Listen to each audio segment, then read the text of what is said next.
কিভাবে আমি একজন ভালো মুসলিম হতে পারি। আমি এখানে তিনটা এরিয়া হাইলাইট করব। এখানে যারা লিখছেন শুধু তিনটা ক্ষেত্র, আপনি নিজেকে একটা বাস্তবসম্মত উপায়ে যেন বলতে পারেন আমি অন্তত এই তিনটা জায়গাতে আগের চেয়ে ভালো এবং উন্নতি করেছি। প্রথমটা হলো ইবাদত। আমার প্রথম চিন্তাই হবে ইবাদত নিয়ে। আমার ফজর নামাজ কি আগের চেয়ে ভালো হচ্ছে? আমি কি অন্তত ঈশা আর ফজরটা সময় মতো সঠিকভাবে আদায় করতে পারছি? পুরুষদেরকে বলছি, আমি কি ফজরের জন্য উঠতে পারছি এবং মসজিদে যেতে পারছি? হয়তো এটা প্রতিদিন করতে পারছেন না, কিন্তু এটাকে একটা লক্ষ্য হিসাবে নির্ধারণ করুন। আপনাকে রাতে তাড়াতাড়ি শুয়ে পড়তে হবে। তরুণরা, আমি বলছি আপনি জীবনে কিছুই ঠিকমতো করতে পারবেন না যদি তাড়াতাড়ি না শুয়ে পড়েন। রাতে যে হুক্কা নিয়ে ওইসব উচ্চমার্গীয় কথাবার্তা আপনারা বলেন, সেগুলো এই উন্মাদকে কোনো কিছুতে সক্রিয় করবে না। আমি বলছি ওই সমস্ত গম্ভীর আলোচনা, ভালো ভালো কথা, তারপর আপনারা সকাল 10টায় ঘুম থেকে উঠে ফজর পড়ছেন। আপনার গত রাতের শর্মা আর হুক্কা নিয়ে বিশদ আলোচনা, এই উম্মা কি ওগুলোর কারণে জাগবে মনে করেন? ঠিক সময় ঘুমোতে যান, তাড়াতাড়ি উঠুন, ঠিক মতো ফজর পড়ুন, সকালে কোরআন পড়ুন। ইন্না কুরআন আল ফাজরি কানা মাশহুদা। নিয়ম করে ঠিকঠাক মতো কোরআন পড়ুন। আমরা দুনিয়া বদলানোর কথা বলি, কিন্তু আমরা একটা দিনের কার্যক্রমও বদলাতে পারি না। আপনি যদি আপনার দিন বদলাতে পারেন, তাহলে আপনার বছরও বদলাতে পারবেন, আপনার জীবনও বদলাতে পারবেন। আপনাকে আপনার দিন দিয়েই শুরু করতে হবে। ইবাদত অর্থে আপনার সকালটাকে ফলপ্রসূ করতে হবে। ইবাদতের একটা অংশ হলো, আমি বিশেষ করে এখানে তাদের অন্তর্ভুক্ত করব যাদের দূরদর্শিতা আছে। আপনার দূরদর্শিতা, আপনার অনুপ্রেরণা আসবে কোরআনের মাধ্যমে। কোরআন আপনার হৃদয়ে থাকতে হবে। যতটুকু সম্ভব কোরআন মুখস্থ করার প্রজেক্ট শুরু করতে হবে আপনাকে। একেবারে যতটুকু পারেন, যত কমই হোক না কেন, আপনি যদি বেশি করে করতে পারেন তাহলে বেশি করেন, কিন্তু প্রতিদিন ফজরের সময় একটু কোরআন তেলাওয়াত, একটু মুখস্থ করা, এটাই আপনার দিনকে ভালোভাবে শুরু করবে। আর আমি আপনাকে গ্যারান্টি দিতে পারি, আপনি যদি এরকম করেন, শুধু সপ্তাহে একবার করে দেখেন, পার্থক্যটা আপনি দিনের বাকি সময় ধরে বুঝতে পারবেন। আপনি লক্ষ্য করবেন যে ওই দিনটাতে অনেক বেশি বারাকা আছে, আপনি অনেক বেশি কিছু শেষ করতে পারছেন, আপনার চারপাশে দরজা খুলে যাচ্ছে, অনেক সুযোগ তৈরি হচ্ছে, আপনার মন পরিষ্কার আর অনেক সৃষ্টিশীল আইডিয়া আসছে। আপনি দেখবেন আল্লাহ আপনাকে ওইসব কল্যাণ দিচ্ছেন এবং দরজা খুলে দিচ্ছেন যেগুলো আগে বন্ধ ছিল। কাজেই প্রথমটা, কতগুলো এরিয়া আমি যেন বলেছি? তিনটা এরিয়া। প্রথমটা হলো ইবাদত, এটাই প্রথম এরিয়া যেটাতে আমি আরো ভালো করতে যাচ্ছি। দ্বিতীয় এরিয়া, যেটার জন্য সত্যি আপনাকে ভালোভাবে খাটতে হবে, এটার ব্যাপারে মাথা ব্যথা থাকতে হবে, সেটা হলো শিক্ষা, জ্ঞান। কিভাবে আমি এই এরিয়াতে আমার জ্ঞান বাড়াবো? আমি জ্ঞানকে ইবাদত থেকে আলাদা করে দেখি, কারণ কিছু কিছু মানুষ জ্ঞান অর্জনের উপর এত বেশি ফোকাস করে যে তাদের ইবাদতের অবস্থা হয় খুবই শোচনীয়। তারা ইবাদত করে না, তাদের ধারণা তাদের জ্ঞান ইবাদতের শূন্যস্থান পূরণ করে দিবে। তারা অনেক তাফসির পড়ে, অনেক তাজউইদ জানে, কিন্তু তারা এমনকি তাদের সালাতেও কোনো মনোযোগই দেয় না। তাহলে সেই জ্ঞান আছে কিসের জন্য? আমি অগ্রাধিকার ভিত্তিতে এগুলো উল্লেখ করেছি। প্রথমটা ইবাদত, দ্বিতীয়টা জ্ঞান। আমি বলছি না যে আপনারা আলেম হন এবং শরীয়তের উপরে ডিগ্রি নিন, যারা করছেন তাদেরকে অভিনন্দন জানাই। আমি এখানে সবার কথা বলছি। এখানে সবাই মুফতি বা আলেম নাও হতে পারেন, কিন্তু আপনাকে শিক্ষিত মুসলিম হতে হবে। আপনার ইসলামের উপর অন্তত প্রাথমিক পর্যায়ের বিদ্যা থাকতে হবে। আমি এখানে সবার কথা বলছি। তাই আপনার জন্য আমার পরামর্শ হলো, বছরের শেষ বা আগামী বছরের মধ্যে আপনি কিছু অন্তত পড়েন। আপনি সিরাহ পড়ুন, নবী মোহাম্মদ সাল্লাল্লাহু আলাইহি সাল্লামের জীবনী একবার। আর আপনার প্রতি বছরই এটা করা উচিত। আসলে আপনার আলাদা আলাদা জায়গা থেকে পড়া উচিত। প্রতি বছর সিরাতের উপর আপনার পড়াশোনা করা উচিত। সত্যি সত্যিই পড়ুন। আমাকে জিজ্ঞেস করবেন না সিরাতের উপর কোন বই পড়বেন, সবই পড়ুন। একবার এক একটা পড়ুন। একটা নিয়ে পড়া শুরু করুন 1 বছর, তারপর আরেকটা সিরাত নিন পরের বছর, আবার আরেকটা সিরাত নিন পরের বছর, আবার আরেকটা। কারণ এটা হলো ওই মানুষটার জীবনী যা আমাদের জীবনের দর্শন, আমাদের অনুপ্রেরণা। আর আপনার প্রতি বছরই এটা করা উচিত। আপনাকে এগুলো বারবার পড়তে হবে। এটা আপনার শিক্ষার অংশ। এটা আপনাকে চিন্তা ভাবনা করার এবং সেটা আপনার জীবনে প্রতিফলিত করার সুযোগ করে দিবে, দরজা খুলে দিবে। সিরাত পড়লে এর মধ্যেই পাবেন কিছু সহজলভ্য এবং অসাধারণ রিসোর্স। আমার মনে হয় না এগুলো খুঁজে পেতে আপনার কষ্ট হবে ইনশাআল্লাহ। একই সাথে আপনার কিছু বাস্তবিক অর্জন থাকতে হবে। একই বছর আপনাকে প্রকৃত অর্থেই কোরআন থেকে কিছু অর্জন করতে হবে। আমি এখনো জ্ঞানের এরিয়ার ভিতরে আছি। প্রথম এরিয়া হলো ইবাদত, আর দ্বিতীয়টা হলো জ্ঞান বা শিক্ষা।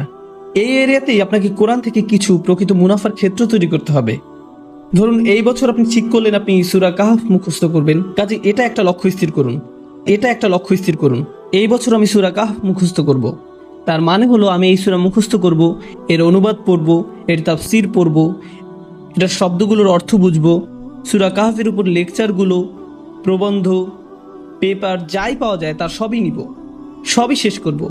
আমার জন্য এটাই সূরা কাহফের বছর। পরের বছর হতে পারে সূরা আর রহমানের বছর, তার পরের বছর সূরা বাকারার বছর। কয়েকটা সূরা হতে পারে একই বছরে, কিন্তু প্রতি বছরই আপনি কোরআনের মধ্যে থেকে কিছু না কিছু লাভ করুন। এটা বাস্তব। এটা বলবেন না আমি কোরআন পড়েছি, এটা করবেন না যে কোনো একটা প্যাসেজ নিয়ে পড়া শুরু করলেন। একটা সূরা বা কয়েকটা সূরা নিন, সেগুলোতে ফোকাস করুন। মুসলিম যুবকদের জন্য আমার সবচেয়ে বড় সমালোচনা হলো যে তারা ফোকাস করে না, একটা বিষয়ের উপর ফোকাস করেন। এটা ভালোভাবে বুঝেন। পরে যখন আপনি দেখবেন, আপনি বলবেন আলহামদুলিল্লাহ, এই বছর আমি আরো একটা সূরা মুখস্থ করেছি, আরো 2টা সূরা মুখস্থ করেছি, আরো 3টা সূরা মুখস্থ করেছি। আর যখন আপনি কোনো একটা সূরা পড়েন, শুধু এটার অর্থ মুখস্থ করবেন না। কোনো ছাত্র আমাকে এসে জিজ্ঞেস করে, আপনার ধারণা কোনটা বেশি গুরুত্বপূর্ণ, কোরআন বোঝা নাকি মুখস্থ করা? আমি বলি, কিভাবে আপনি ভাবেন যে এই দুটো আলাদা? কেন এরকম মনে করেন? আপনি জানেন কেন আমরা কোরআন মুখস্থ করি? যেন আমরা বারবার সেটা বলি। আর যখন আপনি কিছু বারবার বলতে থাকেন, তখন সেটা নিয়ে আরো বেশি চিন্তা করার এবং সেটা আপনার কাজে প্রতিফলিত করার ব্যবস্থা করে দেন আল্লাহ। যখন আপনি কোনো কিছু 10 বার বলতে থাকেন, তখন আপনি এমন কিছু লক্ষ্য করেন যা আপনি 9 বার বলার সময় করেননি। আল্লাহ আরো অনেক দরজা খুলে দেন। আল্লাহে কোরআনের জন্য এটা খুবই সত্য। যত বেশি আপনি পড়বেন তত বেশি বুঝবেন, আর যত কম পড়বেন তত কম বুঝবেন। এটা অন্য কোনো বইয়ের মতো না। কোরআন বোঝার ভিত্তি হলো কোরআন মুখস্থ করা। আল্লাহ আরো অনেক দরজা খুলে দেন। আল্লাহে কোরআনের জন্য এটা খুবই সত্য। কাজে যে সূরা আপনি পড়তে ও বুঝতে চাচ্ছেন, ভালো হয় সেটা মুখস্থ করে ফেললে। এই দুটো সবার আগে। তো আমি সিরাত নিয়ে বললাম আর কোরআন নিয়ে বললাম। এবার ইলেকটিভ বা নির্বাচক। ধরেন এটা আপনাদের জন্য এই বছরের ইসলামিক সেমিস্টার। এই সেমিস্টারে ঐচ্ছিক কাজে যুক্ত করেন। অন্তত 3 থেকে 4টা দোয়া আপনি পড়লেন, মুখস্থ করলেন, আর সেগুলো আপনার দিনের একটা অংশ হয়ে গেল। নবী সাল্লাল্লাহু আলাইহি সাল্লামের কিছু দোয়া মুখস্থ করা, এটা এক সময় আপনার দিনেরই অংশ হয়ে যাবে। এখন আমি জ্ঞানের সাথে সেটার চর্চা সংযুক্ত করেছি। এ ধরনের জিনিসগুলো আপনি যুক্ত করে নিতে পারেন। আসলে এই 3টা এরিয়া যে আমি বলছি, আমি অন্যগুলো কিন্তু উল্লেখও করিনি। আমি জানি ফিকহ, আকীদা, তাফসীর এগুলো জ্ঞানের অংশ, কিন্তু আমি শুধু 3টা এরিয়ার কথা বলেছি ইচ্ছা করেই। কারণ এই 3টা জিনিসই সরাসরি আপনাকে ভালো মুসলিম করে তুলবে। সাথে সাথে এগুলোর একটা কার্যকরী প্রভাব আপনার উপর পড়বে। আপনার সালাত আগের চেয়ে আরো বেশি ভালো হবে, কারণ আপনি যে কোরআন পড়ছেন সেটা আপনি এখন বুঝেন।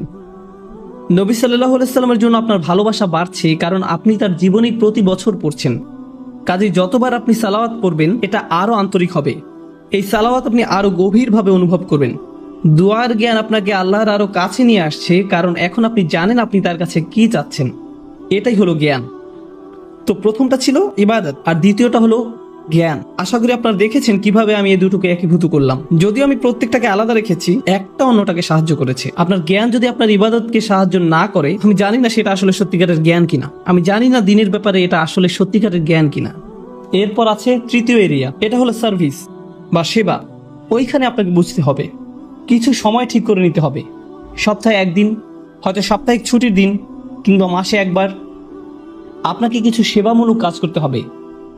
মানে মানুষকে সাহায্য করা। তার মানে এই না যে আপনাকে এটা ইসলামিক ব্যানারের মধ্যেই করতে হবে।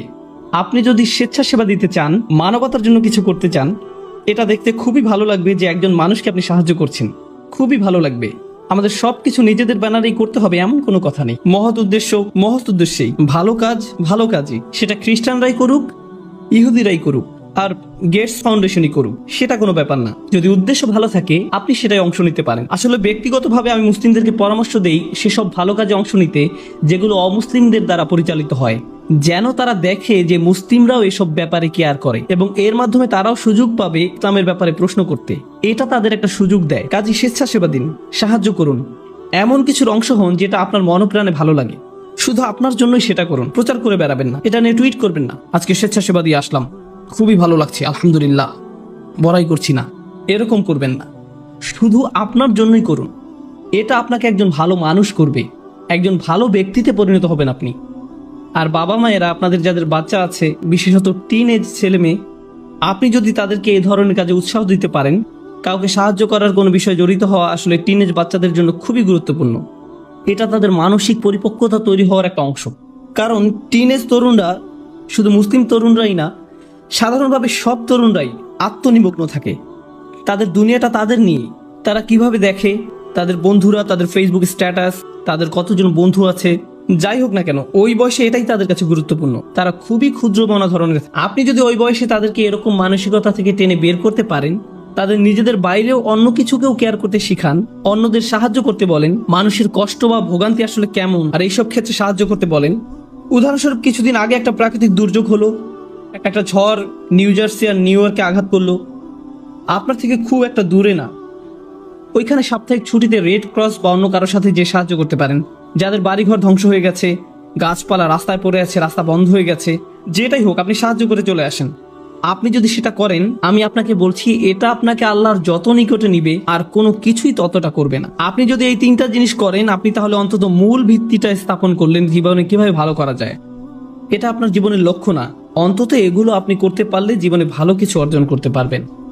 তো আপনি যখন বসে বসে এটা শুনছেন আর ভাবছেন আমি তো বেশ বড় ভুল করে ফেলেছি, এখানে হয়তো এমন কেউ বসে আছে হয়তো ব্যভিচারের ভুল করে ফেলেছেন, আল্লাহ আপনাদেরকে রক্ষা করুন। আপনাদের কেউ কেউ হয়তো সেই পথে অগ্রসর হচ্ছেন, আপনাদের কেউ কেউ হয়তো শিরক করেছেন। সকল ধরনের অপরাধ সংঘটিত হচ্ছে আর মানুষ সকল ধরনের অপরাধে লিপ্ত হচ্ছে। আপনি যদি তওবা করেন এবং আল্লাহর কাছে ফিরে আসেন, এই সকল অপরাধ শেষ হয়ে যাবে। কিন্তু এরপর আপনাকে ভালো পথে চলতে হবে। ও আমিলা আমালান সলিহা ফাউলাইকা ইউবাদদিলুল্লাহু সাইয়্যাতিহিম হাসানাত। অন্য কথায়, যখন আপনি আল্লাহর কাছে ফিরে আসবেন, এটা প্রকৃত অর্থেই প্রত্যাবর্তন হতে হবে, এটা কৃত্রিম হতে পারবে না। ওয়া কানাল্লাহু গফুরুর রহিমা। আর আল্লাহ সর্বদাই ক্ষমাশীল, অতিমাত্রায় ক্ষমাশীল, সর্বদা প্রেমময়, যত্নশীল এবং করুণাময়। আমার সময় ফুরিয়ে যাচ্ছে, কিন্তু আপনাদের সাথে আরো কয়েকটা বিষয় শেয়ার করতে চাই। আসুন এই তালিকাটা প্রথমে শেষ করি। এটা শেষের দিকে।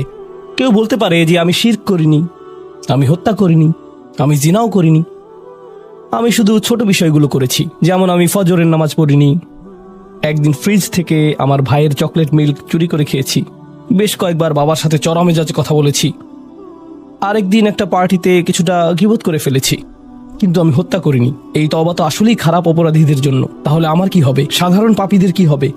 বাকি আমরা যারা রয়েছি, কারণ তারা হলো উঁচু স্তরের পাপী, তাই না? তো পরবর্তী আয়াত বলছে, তোমরা বাকি যারা রয়েছো, ওয়ামান তাবা, যেই তওবা করেছে, যে কোনো ধরনের তাওবা, আমিলা সলিহান, সৎ কাজ করেছে, ফাইন্নাহু ইয়াতুবু ইলাল্লাহি মাতাবা। তো যখন সে আল্লাহর কাছে ফিরে আসে আন্তরিকভাবে, অনুতপ্ত হয়ে, আল্লাহ সেটাও স্বীকার করেন। না না না, কারণ আমার পাহাড় সম পাপ প্রয়োজন, এটাকে পাহাড় সম পুণ্যে রূপান্তরিত করার জন্য, এটাকে পাহাড় সম পুণ্যে রূপান্তরিত করার জন্য এমন প্রয়োজন নেই। যেই পাপে লিপ্ত থাকেন না কেন, শুধু তওবা করুন। ফাইন্নাহু ইয়াতুবু ইলাল্লাহি মাতাবা ওয়াল্লাযীনা লা ইয়াশহাদুনা যুর। এমন মানুষ যারা অন্যায়ের সাক্ষ্য হয় না। এর অর্থ হলো তারা সহ্য করে না যখন কোনো অন্যায় সংঘটিত হয়।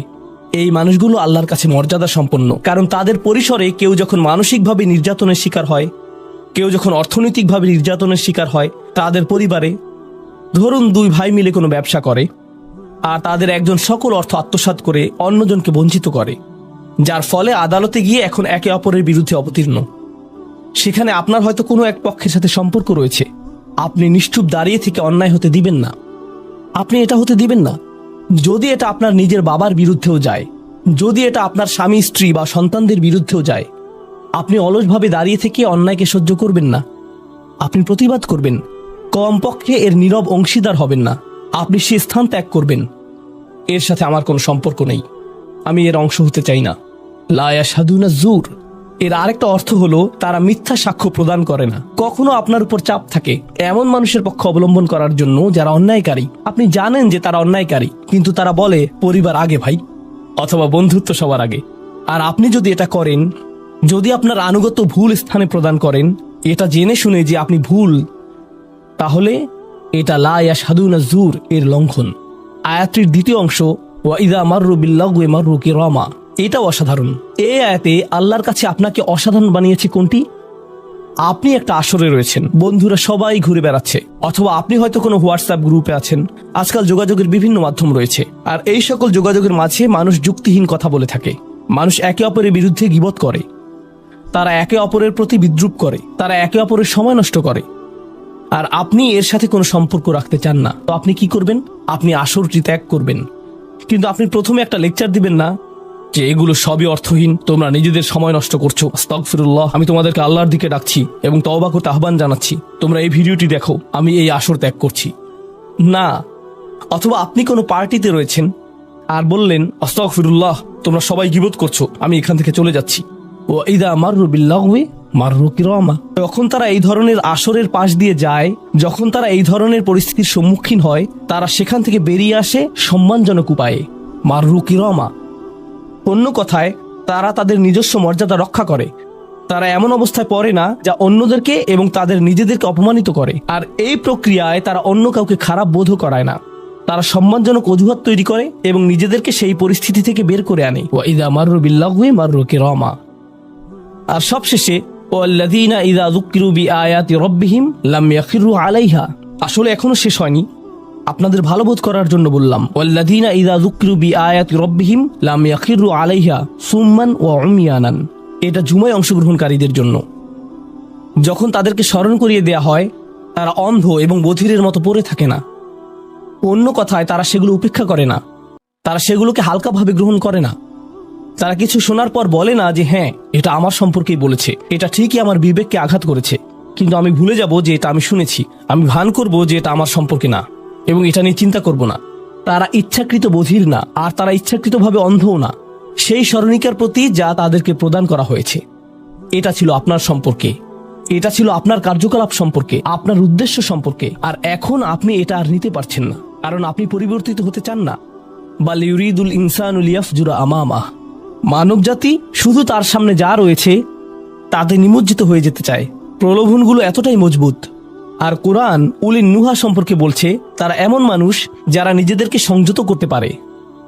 আপনাকে স্মরণ করিয়ে দেয়া হচ্ছে নিজেকে সংযত করার জন্য, আর আপনি বলছেন আমি সংযত হতে চাই না, আমি এই অবস্থাতেই ভালো আছি। আমি ইতিমধ্যেই কাজটি করার দিন, তারিখ এবং স্থান নির্ধারণ করে ফেলেছি এবং টিকিটও করে ফেলেছি। এরপর এই খুতবাটি আমার মুড নষ্ট করে দিল। তো আমি এখন একটা বার্গার খাবো এবং খুতবায় যা শুনেছি তা নিয়ে চিন্তা করব না। তারপর সেখানে যাব যেখানে আমি যেতে চেয়েছিলাম। খুতবাটা বেশ দেরিতে শোনা হয়েছে। সেই মানুষেরা এমনটা করে না। যখন কোনো স্মরণিকা শ্রবণ করে, নিজেদের উপর এর প্রভাব পড়তে দেয়। তারা এটাকে পরিবর্তন ঘটানোর সুযোগ দেয়। এটাই তাদেরকে আল্লাহর কাছে বিশেষ মানুষে পরিণত করে। প্রসঙ্গক্রমে কখনো কখনো আপনার ভিতরে ঘটে যাওয়া সেই পরিবর্তন অন্য কেউ দেখে না, অন্য কেউ জানে না সেই পাপ সম্পর্কে যার দিকে আপনি অগ্রসর হচ্ছিলেন। সেটা শুধুই আপনি এবং আল্লাহর মাঝে সীমাবদ্ধ। আর আল্লাহ আপনাকে তার ইবাদ হিসেবে গণ্য করেন, কারণ আপনি সেই পরিবর্তন ঘটিয়েছেন। তো এখন যেহেতু আমরা সমাপ্তির দিকে যাচ্ছি, এটাই এখানে বর্ণিত শেষ গুণ। এই মানুষেরা শুধুমাত্র নিজেদের নিয়ে উদ্বিগ্ন না, বরং তারা তাদের পরিবার নিয়ে উদ্বিগ্ন। ওয়াল্লাযীনা ইয়াকুলুনা রব্বানা হাব লানা মিন আজওয়াজিনা ওয়া যুররিয়াতিনা কুররাতা আয়ুনিন। হে প্রভু, আমাদের স্ত্রী এবং আমাদের সন্তানদের দ্বারা আমাদেরকে চক্ষু শীতলতা দান করুন, যার অর্থ দুইটি জিনিস।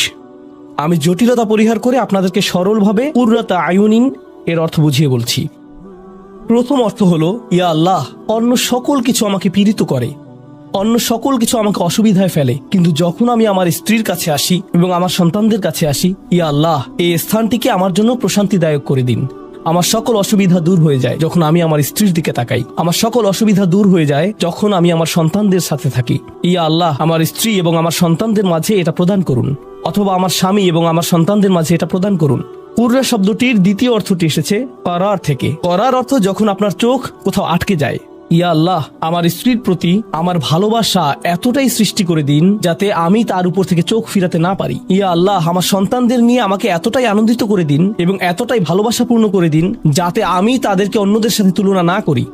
আমার যা রয়েছে তা নিয়ে আমি সুখী। তারা খারাপ বোধ করুক, এটা আমি চাই না। আমি তাদের অর্জনের স্বীকৃতি প্রদান করি।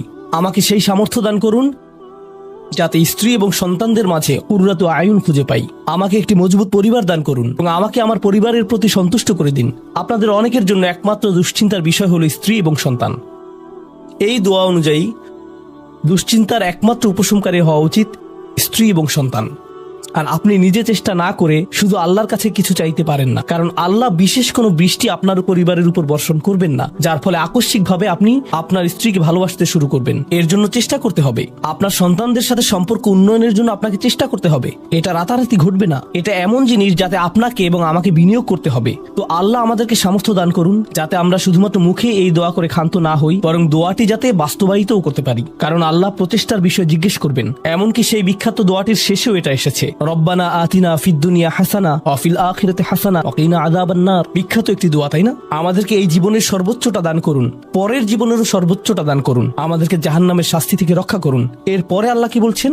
উলাইকা লাহুম নাসিবুম মিম্মা কাসাবু। তারা ততটুকু অংশই পাবে যা তারা অর্জন করেছে। আপনি শুধু দোয়া করবেন আর তা কাজ করবে তেমনটা না। আপনাকে অর্জন করতে হবে, আপনার চেষ্টাকে কাজে লাগাতে হবে। তো আপনি যখন আপনার পরিবার নিয়ে উদ্বিগ্ন থাকবেন, তখনই আপনি পরিবারে প্রশান্তি প্রদানের জন্য আল্লাহর কাছে চাইবেন। আর প্রসঙ্গক্রমে এটা দিয়ে কি বোঝায়? যে সকল স্বামীরা যারা লন্ডন শহরে রাত 2টা-3টা পর্যন্ত সীসা বারে সময় কাটান, কিন্তু বাড়িতে তাদের স্ত্রীদের কাছে যান না, কারণ তারা তাদের স্ত্রীদের মাঝে কোনো প্রশান্তি খুঁজে পান না। আর তাদের স্ত্রীরা তারাও তাদের স্বামীদের মাঝে কোনো প্রশান্তি খুঁজে পান না। যখন তারা বলবেন, না ভাই আমাকে বাড়ি যেতে হবে, তখন তারা আল্লাহর কাছে বিশেষ মর্যাদা সম্পন্ন হয়ে উঠবেন। যখন তারা সন্তানদের সাথে সময় ব্যয় করবেন, সন্তানদের থেকে তাদের চোখ সরে যায় না। আর যেহেতু আপনার চোখ তাদের থেকে সরছে না, এর অর্থ আপনি আসলে তাদের সাথে রয়েছেন। এর অর্থ আপনি আসলে সন্তানদের সাথে সময় ব্যয় করছেন এবং সেটা উপভোগ করছেন। এই বিষয়টি আপনাকে আল্লাহর কাছে বিশেষ মর্যাদা সম্পন্ন করে তুলেছে।